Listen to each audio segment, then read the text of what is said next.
Hey guys, welcome back to my channel Ranju lifestyle vlogs. ಹೇಗಿದ್ದೀರಾ? ನೀವೆಲ್ಲರೂ ತುಂಬ ಚೆನ್ನಾಗಿದ್ದೀರಾ ಅಂತ ಭಾವಿಸಿ ಇವತ್ತಿನ ವ್ಲಾಗ್ನ ಶುರು ಮಾಡ್ತಾ ಇದ್ದೀನಿ ನನ್ನ ಕಿಚನಿಂದ. ನಿತಿನ್ ಅವ್ರಿಗೆ ಅಕ್ಕಿ ರೊಟ್ಟಿ ಅಂದರೆ ಕೈಯಲ್ಲಿ ಬೆಳೆಯೋ ರೊಟ್ಟಿ ಅಂದರೆ ತುಂಬ ಇಷ್ಟ. ಹಾಗೆ ಅಮ್ಮಂಗೆ ನಾನು ಮಾಡೋ ಎಣ್ಗಾಯಿ ಗೊಜ್ಜು ಅಂದರೆ ತುಂಬ ಇಷ್ಟ. ಸೊ ಎರಡನ್ನೂ ಕಾಂಬಿನೇಷನ್ ಮಾಡಿ ಇವತ್ತು ಎಣ್ಗಾಯಿ ಗೊಜ್ಜು ಮತ್ತು ಅಕ್ಕಿ ರೊಟ್ಟಿ, ನಮ್ಮ ಹಳ್ಳಿ ಸ್ಟೈಲಲ್ಲಿ ಮಾಡೋ ಅಕ್ಕಿ ರೊಟ್ಟಿನ ಮಾಡಬೇಕಂತ ಅಂದ್ಕೊಂಡಿದ್ದೀನಿ. ಸೊ ಹಾಗಾಗಿ ಈ ವ್ಲಾಗ್ನಲ್ಲಿ ನಿಮಗೆ ಅಕ್ಕಿ ರೊಟ್ಟಿ ಮತ್ತು ಎಣ್ಗಾಯಿ ಗೊಜ್ಜು ಮಾಡೋದನ್ನ ತೋರಿಸ್ಕೊಡ್ತೀನಿ. ಸೊ ಮೊದಲಿಗೆ ನಾನು ಒಂದು 4-5 ಬದನೆಕಾಯಿನ ಸೀಳ್ಕೊಂಡಿದ್ದೀನಿ 4 ಹೋಳಾಗಿ. ಅದನ್ನು ಸೀಳ್ಕೊಂಡು ಅದನ್ನು ನೀರಲ್ಲಿ ಹಾಕ್ತಿದ್ದೀನಿ ಕನೆ ಬರಬಾರ್ದಂತ. ಹಾಗೆ ಇಲ್ಲಿ ಒಂದು ಈರುಳ್ಳಿನ 4 ಭಾಗ ಮಾಡ್ಕೊಂಡಿದ್ದೀನಿ ಅದನ್ನ ರುಬ್ಕೊಳ್ಳೋಕ್ಕೋಸ್ಕರ. ಇನ್ನೊಂದನ್ನು ಒಗ್ಗರಣೆಗೋಸ್ಕರ ಸಣ್ಣದಾಗಿ ಸ್ಲೈಸಸ್ನ ಮಾಡ್ಕೊತಾ ಇದ್ದೀನಿ. ಅದು ಆಪ್ಷನಲ್, ನೀವು ಬೇಕಿದ್ದರೆ ಅದರದ್ದೂ ರುಬ್ಕೊಳ್ಬಹುದು. ಹಾಗೆ ಇಲ್ಲಿ 2 ಟೊಮೆಟೊನ ತೊಗೊಂಡಿರೋ ಅಂಥದ್ದು ನಾನು ಎರಡನ್ನೂ ಕೂಡ ಒಗ್ಗರಣೆಗೋಸ್ಕರ ಅಂತಲೇ ಸಣ್ಣದಾಗಿ ಹಚ್ಕೊತಾ ಇದ್ದೀನಿ. ನಿಮಗೆ ಆಪ್ಷನಲ್, ನಿಮ್ಗೆ ಯಾವ ಥರ ಬೇಕೋ ಆ ಥರ ಮಾಡ್ಕೊಳ್ಳಿ. ಕೆಲವೊಬ್ಬರು ಪ್ಯೂರಿ ಥರ ಕೂಡ ಮಾಡ್ಕೊತಾರೆ ರುಬ್ಬಕ್ಕೆ, ನೀವು ಆ ಥರ ಕೂಡ ಮಾಡ್ಕೊಳ್ಬೋದು. That is left to you guys. So next ನಾನಿಲ್ಲಿ ಕಾಯಿನ ಕೂಡ ಇಟ್ಕೊಂಡಿದ್ದೀನಿ. ಕಾಯಿನ ನೀವು ಬೇಕಿದ್ರೆ ತುರ್ಕೊಳ್ಬೋದು ಸಣ್ಣದಾಗಿ, ಬಟ್ ನಾನಿಲ್ಲಿ ಸಣ್ಣದಾಗಿ ಹಚ್ಚಿ ಹಾಕ್ಕೊಳ್ತೀನಿ. ನಿಮಗೆ ಹಿಂಗೆ ಅನ್ಸುತ್ತೆ ಆ ಥರ ಮಾಡ್ಕೊಳ್ಳಿ. ನನಗೆ ಇದೇ ಥರ ಅಂದರೆ ನಂಗೆ ತುರ್ಕೊಳ್ಳೋಕ್ಕೆಲ್ಲ ಟೈಮ್ ಸಿಗೋಲ್ಲ.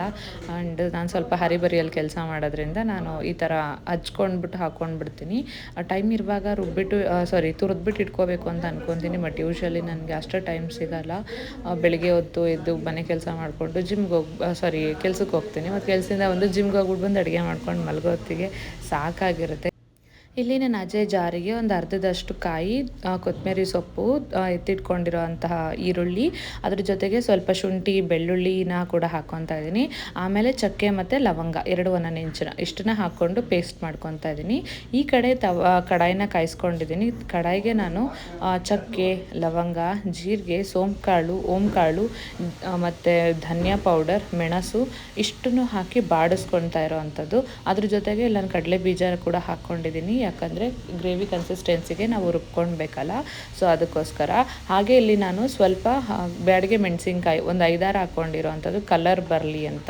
ನೀವು ಬೇಕಿದ್ರೆ ಖಾರ ತಿನ್ನೋರಾಗಿದ್ದರೆ ಖಾರದ ಮೆಣಸಿನ್ಕಾಯಿ 1-2 ಹಾಕ್ಕೊಳ್ಳಿ. ಇದರಲ್ಲಿ 1-2-3 ಬ್ಯಾಡಿಗೆ ಮೆಣಸಿನ್ಕಾಯಿನ ತೆಗೆದು, ಓಕೆನಾ. ಅದ್ರ ಜೊತೆಗೆ ನಾನು 1 ಟೇಬಲ್ ಸ್ಪೂನಷ್ಟು ಕಡಲೆಬೇಳೆ ಕೂಡ ಹಾಕ್ಕೊಂಡಿದ್ದೀನಿ. ಕಡಲೆಬೇಳೆ ತುಂಬ ಚೆನ್ನಾಗಾಗುತ್ತೆ. ಹಾಗೆ ರುಬ್ಕೊಳ್ಳೋಕ್ಕೆ ಹುಣಸೆಹಣ್ಣ ಕೂಡ ಸ್ವಲ್ಪ ಹಾಕ್ಕೊಳ್ಳಿ. ನಾವೇನೇ ಟೊಮೆಟೊ ಹಾಕಿದ್ರೂ ಹುಣಸೆಹಣ್ಣಲ್ಲಿರುವಂಥ ಟೇಸ್ಟ್ ಸಿಗೋಲ್ಲ. ಆಮೇಲೆ ಹುರ್ಗಡ್ಲೆ ಕೂಡ ನಾನು ಹಾಕ್ಕೊಂಡಿದ್ದೀನಿ. ಕಡಲೆಬೇಳೆ ಮತ್ತು ಹುರ್ಗಡ್ಲೆ 2 ಒಂದೇ ಕ್ವಾಂಟಿಟಿಯಲ್ಲಿ ಹಾಕ್ಕೊಂಡಿರೋವಂಥದ್ದು. ಇಷ್ಟನ್ನ ಹಾಕಿ ಆ ಕಡೆ ರುಬ್ಬಕ್ಕೆ ಅಂತ ಇಟ್ಕೊಂಡ್ಬಿಡ್ತೀನಿ. ಅದನ್ನು ರುಬ್ಬೋ ಟೈಮಲ್ಲಿ ಅಂದರೆ ಅದು ಸ್ವಲ್ಪ ಆರಲಿ ಆಮೇಲೆ ರುಬ್ಬೋಣ. ಅಷ್ಟರಲ್ಲಿ ಇಲ್ಲಿ ನಾನು ಒಗ್ಗರಣೆಗೆ ಅಂತ ರೆಡಿ ಮಾಡ್ಕೊತಾ ಇದ್ದೀನಿ. ಮೊದಲಿಗೆ ಅದೇ ಕಡಾಯಲ್ಲಿ ನಾನು ಎಣ್ಣೆನ ಹಾಕಿರೋ ಅಂಥದ್ದು, ಅದಕ್ಕೆ ಸಾಸಿವೆ ಮತ್ತು ಈರುಳ್ಳಿನ ಹಾಕಿ ಸಿಡಿಸ್ಕೊತಾ ಇದ್ದೀನಿ. ಶುಂಠಿ ಬೆಳ್ಳುಳ್ಳಿ ಪೇಸ್ಟ್ನ ನೀವು ಅಲ್ಲಿ ಹಾಕ್ಕೊಂಡಿಲ್ಲ ಅಂದರೆ ಸಪ್ರೇಟ್ ಪೇಸ್ಟ್ನ ಕೂಡ ಈ ಟೈಮಲ್ಲಿ ಹಾಕ್ಕೊಂಡು ಬಾಡಿಸ್ಕೋಬೋದು. ನಾನು ಶುಂಠಿ ಬೆಳ್ಳುಳ್ಳಿನ ಅದ್ರ ಜೊತೆ ಹಾಕ್ಕೊಂಡು ರುಬ್ಬಿ ಒಂದೇ ಸತಿ ಮಸಾಲೆ ಜೊತೆ ಹಾಕ್ತೀನಿ. ಸೊ ಹಾಗಾಗಿ ಇಲ್ಲಿ ಆ್ಯಡ್ ಮಾಡ್ಕೊಂಡಿಲ್ಲ. ಹಾಗೆ ಈರುಳ್ಳಿ ಜೊತೆಗೆ ನಾನಿಲ್ಲಿ ಬದನೆಕಾಯಿನ ಚೆನ್ನಾಗಿ ಫ್ರೈ ಮಾಡ್ಕೊತಾ ಇದ್ದೀನಿ. ಅದ್ರ ಜೊತೆ ಕರಿಬೇವಿನ ಸೊಪ್ಪು ಕೂಡ ಹಾಕ್ಕೊಂಡಿದ್ದೀನಿ. ಮೊದಲಿಗೆ ಹಾಕಿದ್ರೆ ಸಿಡಿದ್ಬಿಡುತ್ತೆ ಅಂತ. ಆ್ಯಂಡ್ ಸ್ವಲ್ಪ ಅರಿಶಿನ ಮತ್ತು ಟೇಸ್ಟಿಗೆ ತಕ್ಕಷ್ಟು ಉಪ್ಪನ್ನ ಇವಾಗಲೇ ಹಾಕ್ಬಿಟ್ರೆ ಅದಕ್ಕೆ ಕೂಡ ನಮ್ಮದು ಮಸಾಲೆ ಹಿಡಿಯುತ್ತೆ. ಅಂದರೆ ಉಪ್ಪಿನ ಅಂಶ ಬದನೆಕಾಯಿ ಕೂಡ ಹಿಡಿಯುತ್ತೆ. ಆ್ಯಂಡ್ ನಾವು ತಿನ್ನುವಾಗ ಏನಾಗುತ್ತೆ ಅಂದರೆ ಸಪ್ಪೆ ಬರೋಲ್ಲ, ಇಲ್ಲ ಅಂದರೆ ಸಪ್ಪೆ ಬಂದುಬಿಡುತ್ತೆ ಗ್ರೇವಿ ಆಗೋ ಟೈಮಲ್ಲಿ ಹಾಕಿದ್ರೆ. ಹಾಗೆ ಇಲ್ಲಿ ನಾನು ಟೊಮೆಟೊನೂ ಕೂಡ ಹಾಕಿ ಅದನ್ನು ಕೂಡ ಬೇಯೋಕ್ಕೆ ಅಂತ ಹಾಕ್ಕೊಂಡಿದ್ದೀನಿ. ಅದ್ರ ಜೊತೆಗೆ ಇವಾಗಲೇ ನಾನು ಎಲ್ಲ ಮಸಾಲೆಗಳನ್ನ ಆ್ಯಡ್ ಮಾಡ್ಕೊತಾ ಇದ್ದೀನಿ. ಸ್ವಲ್ಪ ಗರಂ ಮಸಾಲ, ಧನಿಯಾ ಪೌಡರ್, ಹಾಗೆ ಖಾರದ ಪುಡಿ ಇಷ್ಟನ್ನ ಹಾಕಿ ಚೆನ್ನಾಗಿ ಬಾಡಿಸ್ಕೊಂಡು ಬಿಡೋಣ. ನಿಮಗೇನಾದರೂ ಸ್ವಲ್ಪ ನಾನ್ ವೆಜ್ ಕ್ರೇವಿಂಗ್ಸ್ ಇರೋ ಅಂಥವ್ರು ಏನು ಮಾಡ್ಬೋದು ಅಂದರೆ ಇದನ್ನು ಕೂಡ ಹಾಕ್ಕೊಳ್ಬೋದು. ಗಸಗಸೆನೇ ಕೂಡ ರುಬ್ಬಕ್ಕೆ ಹಾಕ್ಕೊಳ್ಳೋ ಅಂಥದ್ದು. ಈಗ ನೀವು ನೋಡ್ತಾ ಇರ್ಬೋದು, ಈ ಥರ ಪೇಸ್ಟ್ ಮಾಡ್ಕೊಂಡಿದ್ದೀನಿ. ಕಂಪ್ಲೀಟಾಗಿ ಫೈನಾಗಿ ಪೇಸ್ಟ್ ಮಾಡ್ಕೊಂಡು ಹಾಕ್ಕೊಬಿಟ್ರೆ ಅದು ಸ್ವಲ್ಪ ಗಟ್ಟಿಯಾದಾಗ ಅದ್ರ ಜೊತೆ ಚೆನ್ನಾಗಿ ಬೆರ್ತಿರುತ್ತೆ. ಸೊ ತುಂಬ ಚೆನ್ನಾಗಾಗುತ್ತೆ. ಇದಂತೂ ಬೆಸ್ಟ್ ಕಾಂಬಿನೇಷನ್ ಅಂತ ಹೇಳ್ಬೋದು. ಇದನ್ನು ರೈಸ್ ಜೊತೆ ಕೂಡ ಕನ್ಸ್ಯೂಮ್ ಮಾಡ್ಬೋದು ನಾವು, ಅಂದರೆ ತಿನ್ಬೋದು.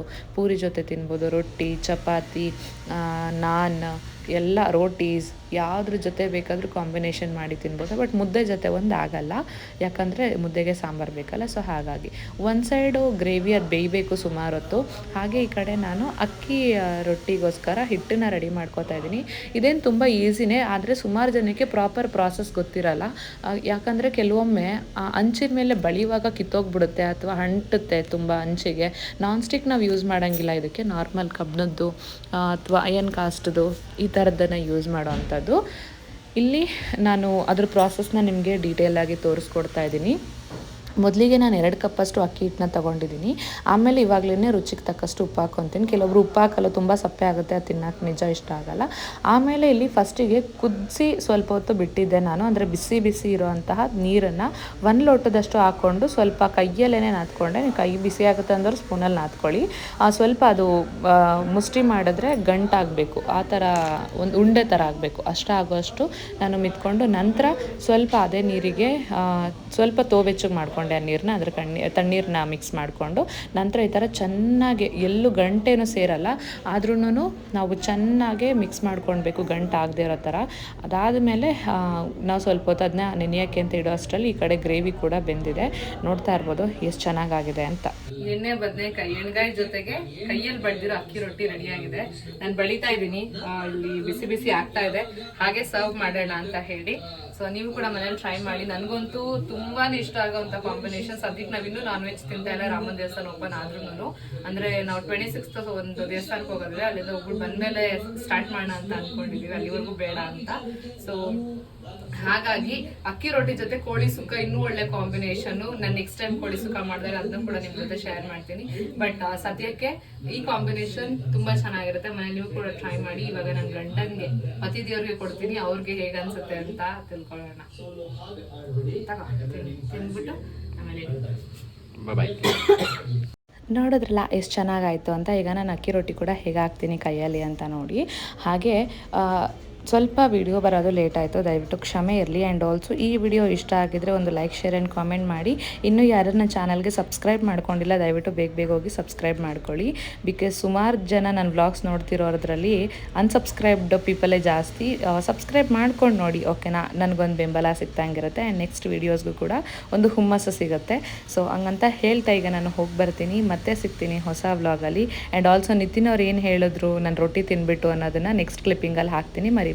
ಸದ್ಯಕ್ಕೆ ಹೋಗಿ ಬರಲಾ? Bye, lots of love and take care, bye. ನೋಡು, ಗೌಡ್ರ ಹುಡುಗಿನ ಗೌಡ್ರ ಮನೆ ಹೆಣ್ಮಕ್ಳನ್ನ ಮದುವೆ ಆದ್ರೆ ಎಷ್ಟು ಏನೋ ಯೂಸ್ಫುಲ್ ಅಂತ.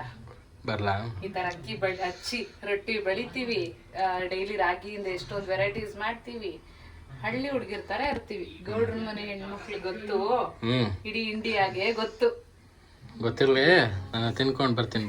ಬೈ ಚೆನ್ನಾಗಿತ್ತ ಅಂತ ಹೇಳು. ತಿಂದಿದ್ದೆಲ್ಲ ಈಗ ಬಿಸಿ ಬಿಸಿ ಹಾಕಿದ್ದೀನಿ. ಆಗ ಇಷ್ಟು ತಿನ್ಕೊಂಡವ್ರೆ. ಚೆನ್ನಾಗಿದ್ಯಾ? Thank you.